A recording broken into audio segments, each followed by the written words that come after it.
All right, we got a new little update here today with the Potion of Speed patch notes.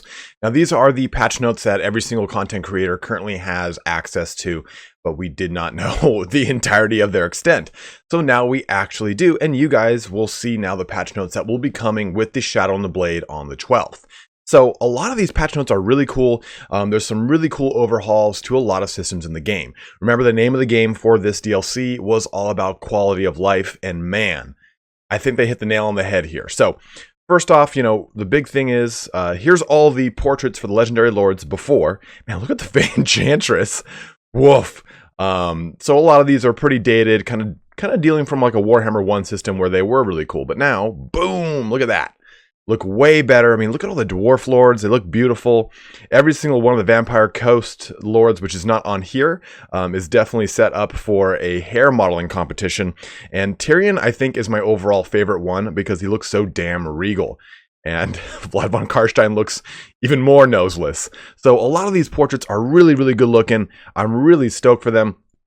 You can really tell that there's a lot of love poured into these. Like Archaon looks amazing. The Enchantress now looks like she has less plastic surgery. So really like these. Durthu looks like he's the Phantom of the Opera, but only from trees.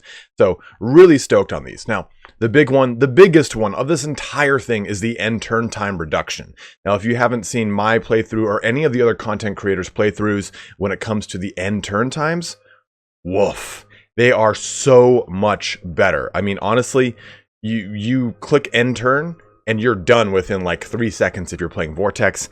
And if you're playing the actual Mortal Empires, someone crunched the numbers on it. I think it was something like 100 turns in Mortal Empires on the new system is like an hour of time saved. I'm being a little hyperbolic on that because I don't remember the actual figures, but it's a massive amount of time saved for every end turn. So this is the biggest portion of this entire DLC, in my opinion. New units be damned. Now, big thing too here is the faction naming changes.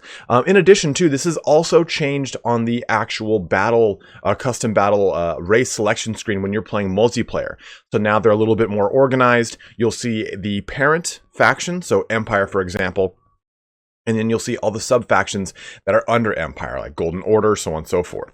So it's a little bit easier to find the exact faction you want to play because those main ones are in alphabetical order and they're a different color on the actual race selection screen, so it's easier to pick out.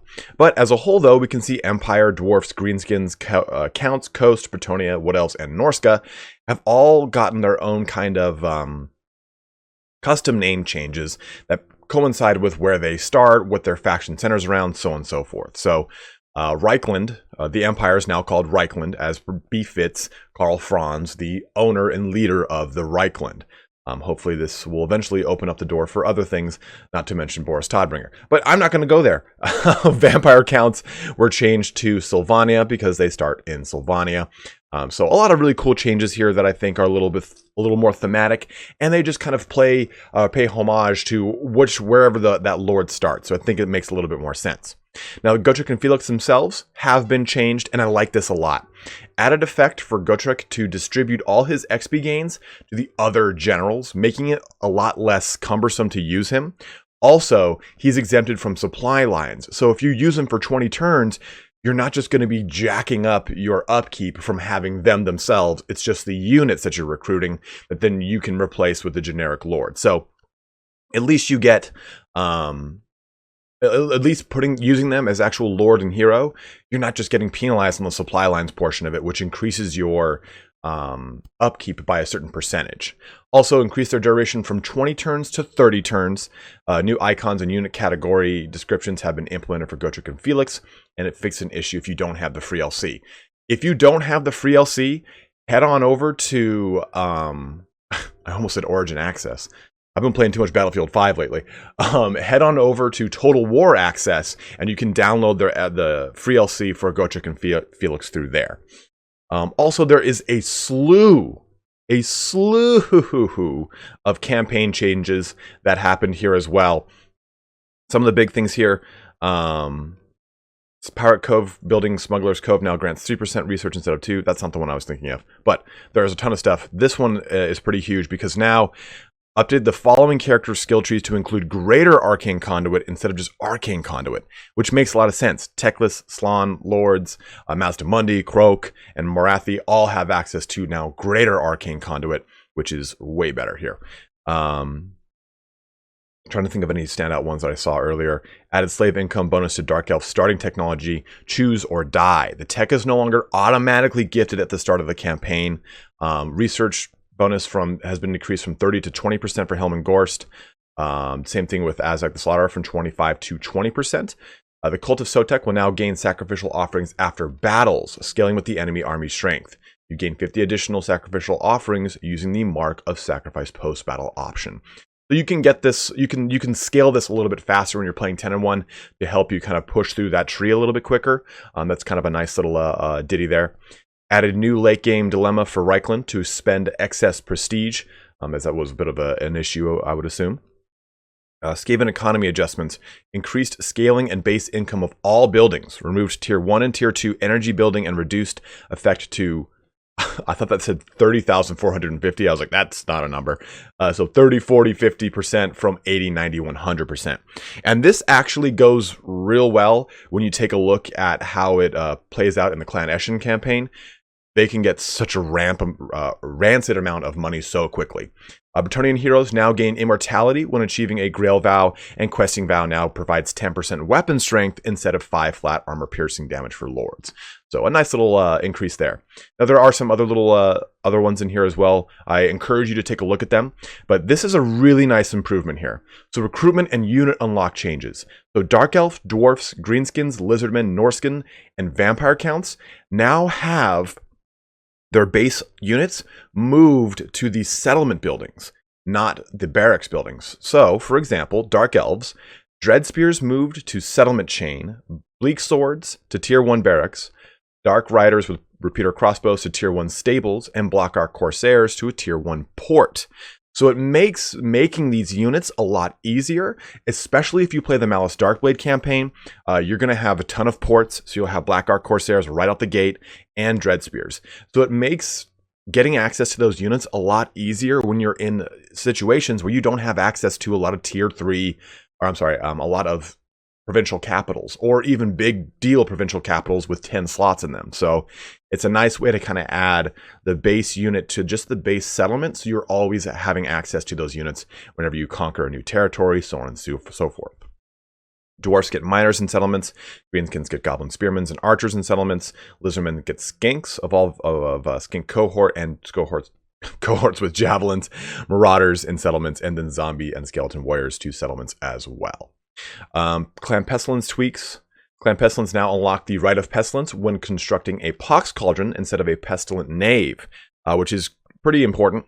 Minus 15 turn cooldown on the Rite of Pestilence. Clan Pestilence now enjoys uniquely large benefits for spreading plagues to their own forces and cities, granting growth and economic benefits for cities and powerful combat bonuses for forces. Very Clan Pestilence-esque and thematic. I like that a lot. Clan Pestilence now has access to a special Under Empire building that continuously spawns a plague in the settlement above, which is super thematic as well. And faction effect, chance of a plague spreading plus 50%. We also got the Black Arc rework with Malice Darkblade himself. They are now full characters with access to items, skills, and traits, and they can now blockade ports and attack coastal settlements, as well as settle into those settlements. Important though, Black Arcs present in old saves will convert to the new type, but when that old save is loaded after the update, newly converted arcs will begin at level 1 and have no starting traits. Any arcs recruited after that point will correctly have their starting trait. So if you are in the middle of a campaign that is Dark Elf, finish it before you do this patch, guys. That is massive, because you are going to notice that your Black Arc, while it will get these cool tweaks, it's gonna start back at level 1. So really, really burn yourself through that campaign as fast as you can. AI battle changing, improved AI use of healing abilities, meaning it won't activate healing abilities immediately when taking damage. It'll scale it, wait for that damage to be taken, and then do it. Hidden items. We've heard you loud and clear regarding the various hidden unique items, and we've enacted the following changes. So this will basically make my video on this completely irrelevant. All previously hidden items are now visible in the skill tree of the relevant character. Hidden unique items now always trigger at a specific or specified level instead of randomly generating, and hidden unique items now trigger in both the Eye of the Vortex and Mortal Empires.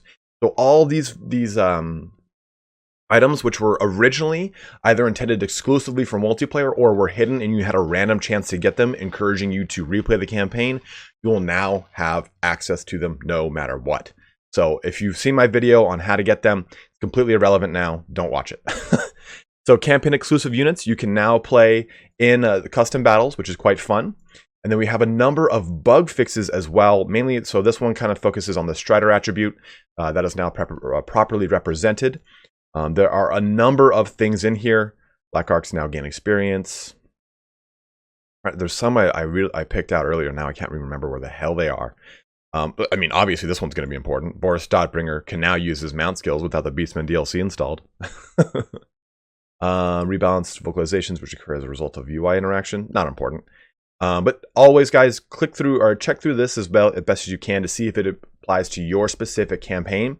I never noticed some of these bugs, so whenever I look at whenever I look through this list, I'm like, oh, I didn't know this was a thing. Like, Wild Riders are now displayed as shock cav. I didn't know that was a thing. So take a look through this, see if it applies to you and your campaign. That way you know whether or not to finish your campaign ahead of time or wait for it in case some of this fixes something that you didn't want or did want to fix. Now, Battle as a whole has gotten a lot of improvements. Overall improvement to both frame rate and loading times. A lot of people have remarked during my playthrough of Repanse that, hey, why is this loading so fast? While I did build it out on a new computer, it is mainly because of this patch. If you remember Total War Warhammer 1 before Warhammer 2 kicked off, it was buttery. It was so streamlined by the time Warhammer 2 came out. Everything was loading quickly. You had great FPS. Then when Warhammer 2 came out, you noticed a significant drop in FPS, increased loading times, so on and so forth. So we're getting back to that level of optimization as we come towards the twilight of Total War Warhammer 2's life cycle, right? Warhammer 3 is, we don't know when, but hopefully around the corner sometime soon. And as they kind of work with the system, they've been able to optimize a lot of stuff. Old vigor loss reduction effects have been updated to show numbers instead of medium, large, small, etc. A lot of things have had their damage applied or changed. So War Hydra Fire Breath now correctly deals fire damage. It wasn't before. Some things actually have that, like it's in this portion down at the very bottom. But it, like, we'll say, like, okay, here, Warp Lighting Implosion now deals magic. So that's kind of like the name of the game for a lot of abilities. They've overhauled those dealing of a specific damage type and actually made it so it does properly display that. But again, huge amount of changes here. Veil of Shadow will no longer cover units in blood. I don't know why I did that to begin with. That's disgusting. Some things have had their little icons changed. They no longer generate armies that exceed unit caps in quick battles. Wolfric now uses the Lord version of Rage instead of the unit version, which the Lord version, I believe, scales better to a single entity, if I'm correct there. A lot of audio fixes. There was one about the demons, and I can't find it in here. It was like, oh, the demon are not going to be as vocal with Malice, but whatever, that's a nerf. Now, the battle balance is always going to be the biggest focus of these videos. The biggest one here is the knockdown change. So in the past, if you had a heavily armored lord, that armor would affect how quickly they would stand up. So when you look at someone like Grimgor Ironhide, who I think has 120 armor, 100 armor, I can't remember off the top of my head. If he got knocked down, which he did, he would take a long time to get up. The unit's armor was then multiplied by 0.02 and then added to the knockdown time. Particularly, this means that units would add 0.5 seconds to their knockdown time for every 25 armor that they had. So that's significant, right? If you have 100 armor, that's 2 more seconds it takes you to stand back up, in addition to the actual timer that is created that you get when you knock down a general. So that has been removed. So if you have a heavily armored unit, they'll just be subject to the normal knockdown timer of anywhere from 0.7 to 2 seconds. So a little bit more balanced, they get up a little bit quicker, and I'm okay with that until we can really kind of, I guess, overhaul how Footlords really work. This is going to have to do until then. Now, improved splash damage for pretty much everything on the board here that does I'm sorry, let me just read this again. The following on-foot units have had animation metadata tweaks, making several of their splash attacks bigger to bring them more in line with the splash attacks used by Warhammer 1 characters. So stuff like everything here is obviously focused on Warhammer 2, but when you take a look at someone like Orion, his splash damage attacks are different than those that you would get with, say, Saurus Old Blood, 10 and 1, stuff like that. So everything's a little bit more in line with, as it pertains to actually being in melee damage, not like an actual splash damage of a ranged attack. So unit balance changes, they're all right here, but we're going to switch on over to this. Now this is the one that I do with every single patch. I'll put this in the description as well as in the comment section. But for all intents and purposes, anything that is light blue is a buff, and anything that is this pinkish red hue is a nerf. And as a whole, Tomb King's got a lot of really nice buffs.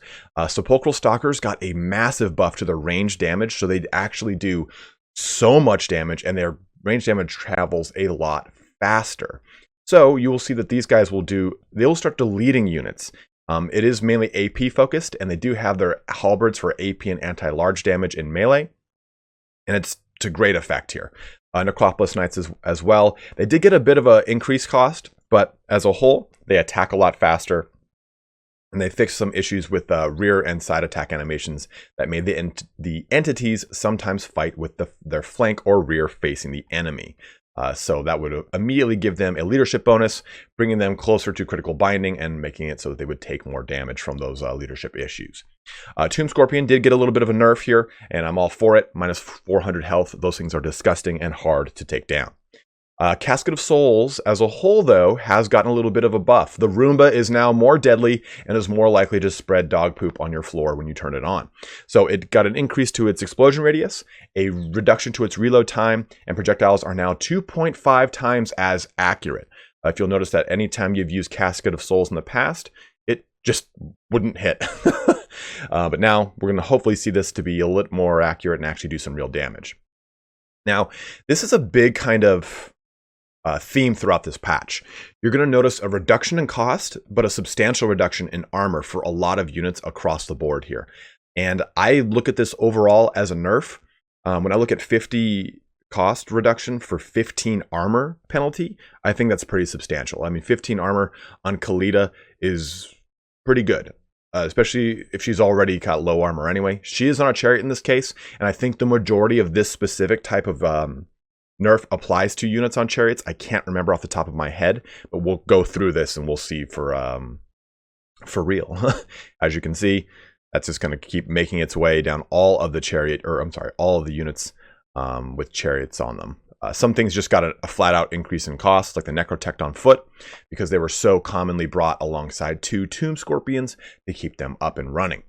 Skeleton Archers and Skeleton Chariots both have gotten a nice little buff, though. A good increase to their armor with a slight increase to their melee or their multiplayer cost.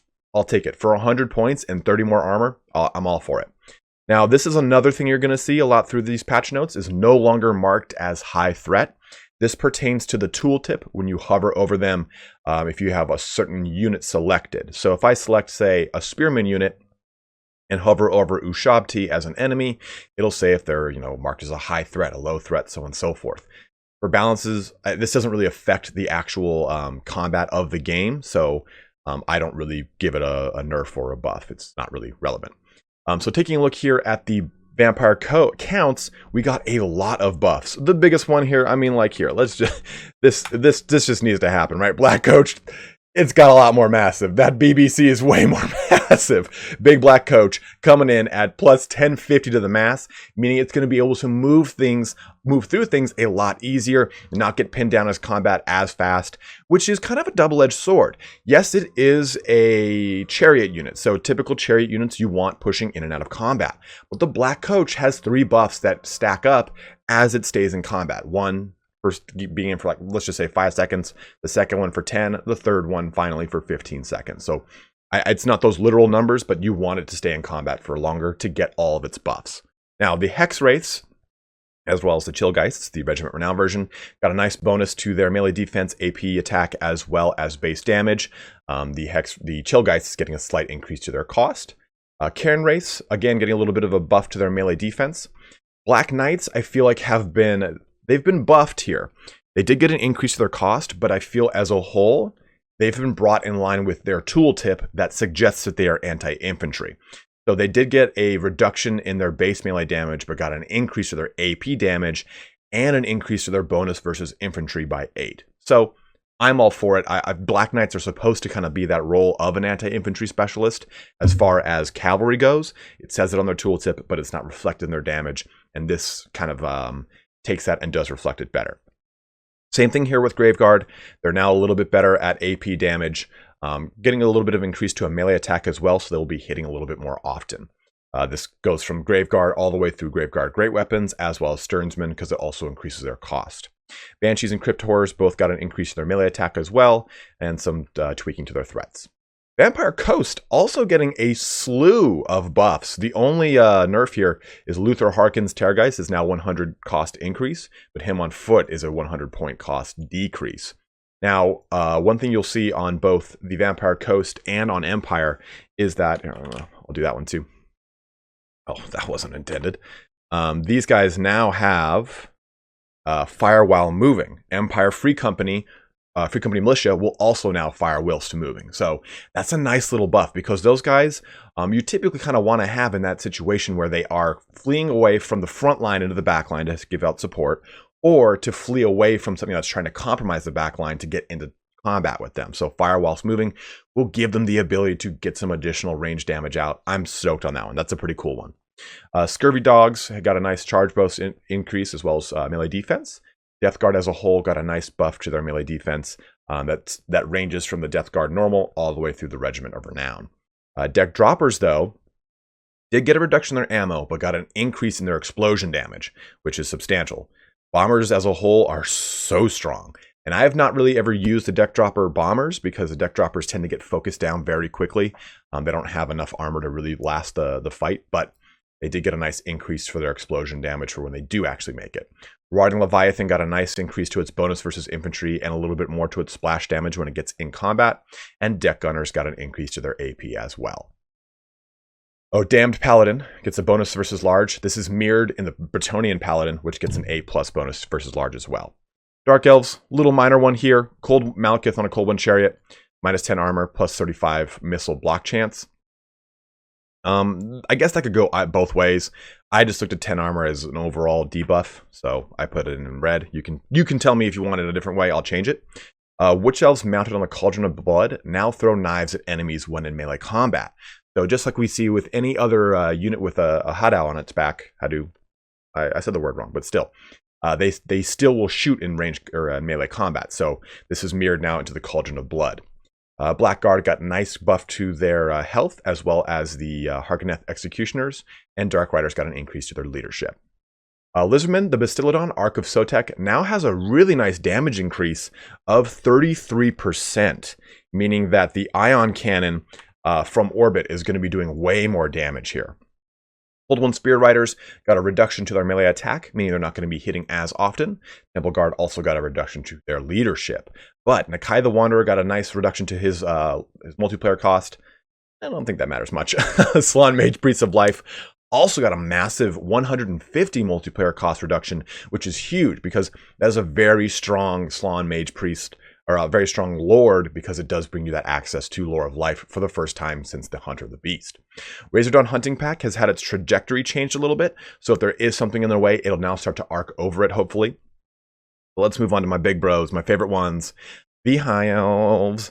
So the Mage on Ithamar Chariot got an increase to its armor by 50. Now that did get a 50-point increase cost, but that is a huge buff to it. Alariel All Versions got a 50-point increase cost. I think that's totally on point. She's a very strong Lord, and a 50-point increase cost I think is quite fair. Tyrannok Chariots also got a 30 armor increase, kind of matching up with the Mage on Chariot as well. Phoenix Guard, as well as the Swordmasters of Hoeth, both got a nice 4 health per entity health increase. Dragon Princess got some more AP for exchange for some base damage. I'm all cool with that. I like Dragon Princess to have a little bit more AP damage in there. If I want to do base damage and focus on anti-infantry, I'll bring Silver Helms. Frost Hearts, though, Did get a nice Blizzard Aura passive ability, now also reduces base melee damage by 12%. They still don't have Frostbite, which kind of sucks, you know, since they're a frosty thing. But at the end of the day, that is going to help by reducing melee damage by 12% around them. And check out this little ditty. The Hand of the Shadow Crown is now playable as a now playable hero unit in custom battles as part of the campaign exclusive units. Is a ranged assassin hero with Encourage, Stalk, Vanguard deployment, and Fire whilst moving, while boozing, and has the abilities Loose and Slippery. So that's a nice little addition here to the custom battles if you play those a lot. Skaven got some good buffs here.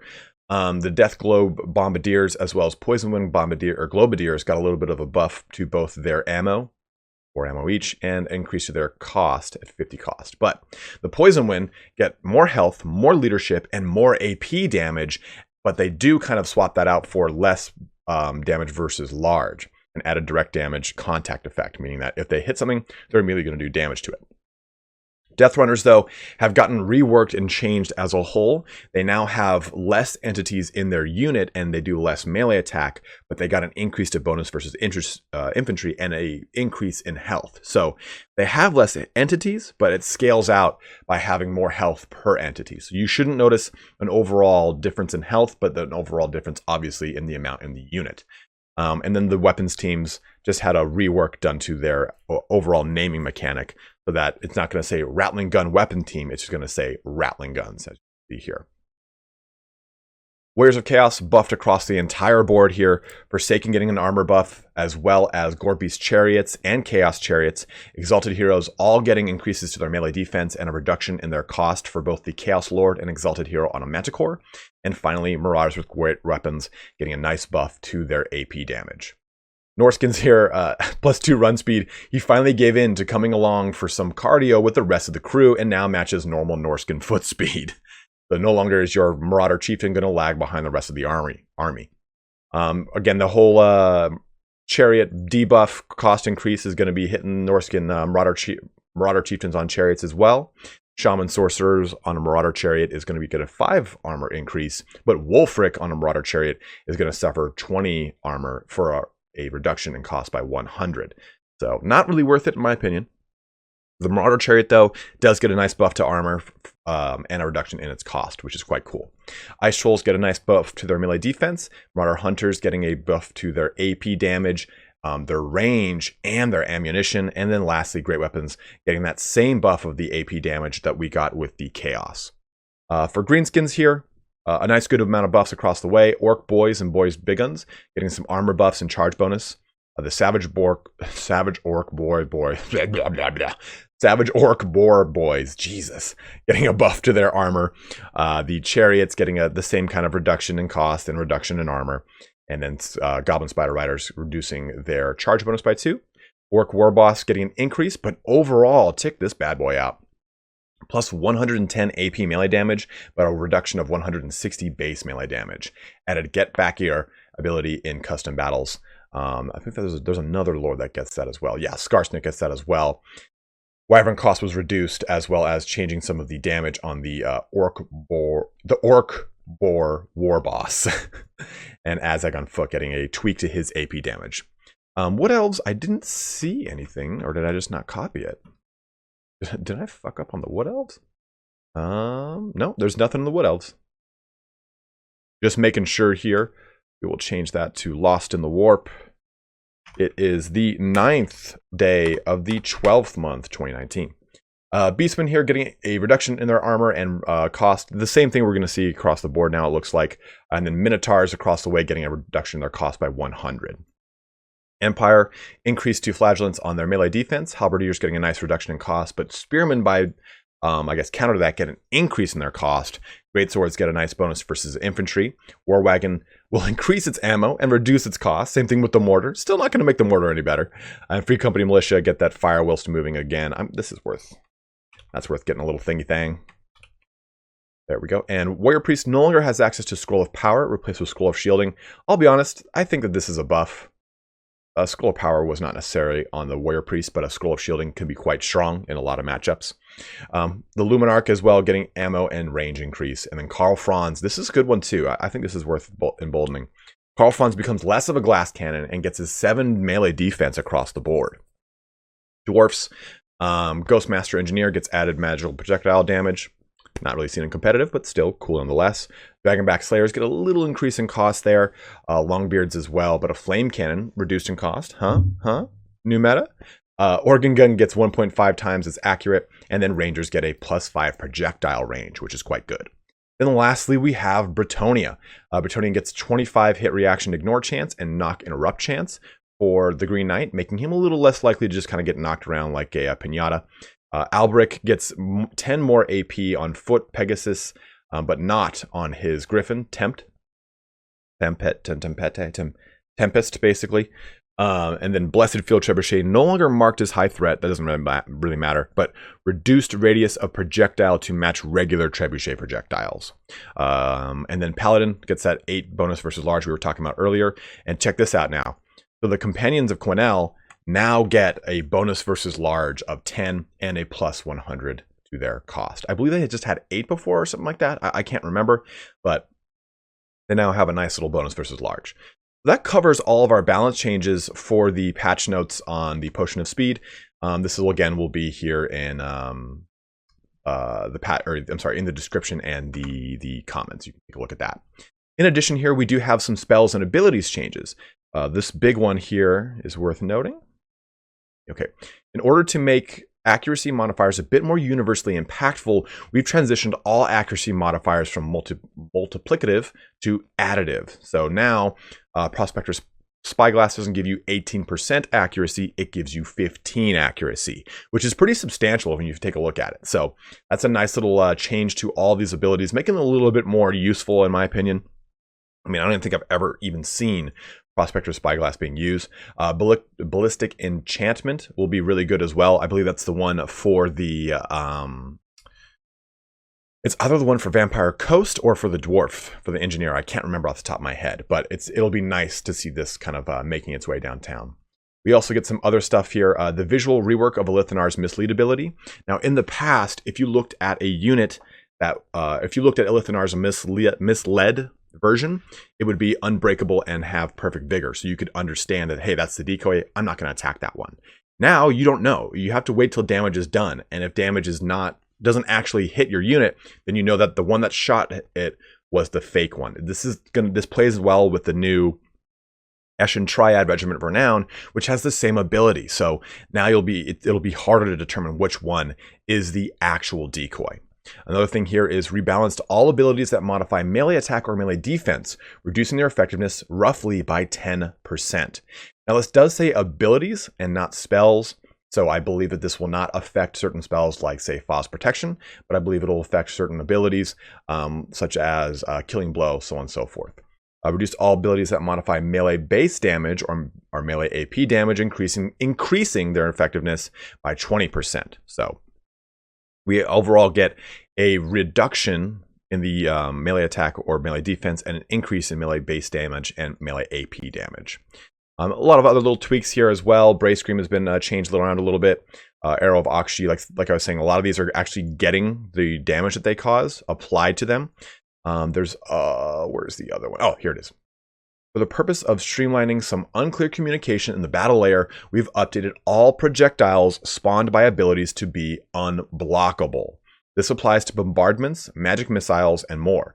It was clear after an internal discussion that our current implementation didn't really communicate to the player when they could rely on a shield to block or not block a magic missile.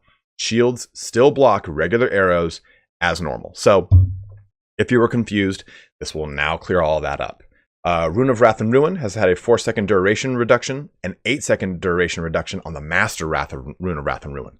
That's pretty massive. That's a second nerf to Wrath and Ruin that we've seen. It went from not dealing damage to now slowing down more, and now it no longer does damage, slows down more, and doesn't last as long. So that's something to be mindful of. Skitter Leap and Skitter Leap Upgraded are now moved to the Lore of Stealth, changed to a common spell, and rebalanced accordingly. It used to be, I believe it was a rare spell actually, like the end of the tier, and it was such a high cost. Now it's like 4 or 5 ones of magic, and it tricks off the Clan Eshin Sorcerer's Toxic Rain pretty well. But as a whole, guys, there's a lot of amazing patch notes here. So please go and kind of scour through these for any kind of campaign notes you really want to go through, or any specific battle changes that would apply to your current campaign. If you have any questions or anything from these notes that you noticed was actually a nerf and not a buff, go ahead and let me know in the comment section below. I will change that as fast as I can. But as always, guys, thank you so much for watching here today. If you have any questions, please let me know. And if you do plan on picking up the Shadow and the Blade, you'll see a link in the description. Go ahead and click that link. It'll send you over to Fanatical Games.